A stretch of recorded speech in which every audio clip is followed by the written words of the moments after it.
ఇక నేను బయలుదేరుతాను అత్తయ్య. ఒంటరిగా వెళ్ళొద్దు, దారిలో పాము గీము ఉంటుందో ఏమో. అవును. బుజ్జి, టార్చ్ లైట్ తీసుకొని రతిని ఇంటి దగ్గర దించిరా. గోవింద్కి ఏం పని ఉందని వాడిని దించరా మనం. ఎవరికి చెప్పారో వాళ్ళు చేస్తే బాగుంటుంది. నీతో నేరా చెప్పింది. కాదు, నీతోనే చెప్పింది. వెళ్ళి దించురా.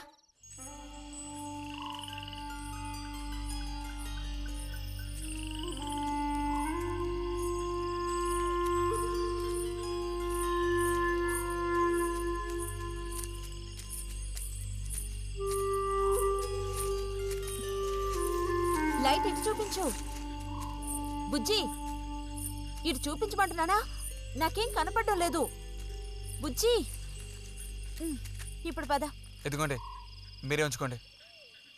అక్కర్లేదు, నాకు దారి కనపడేట్టు చూపిస్తే చాలు. వద్దు, ఎదుగోండి, మీరే పెట్టుకోండి. మీ దారి మీది, నా దారి నాదే. బుజ్జి, అదేగా ఉదయం మీరు అన్నదే.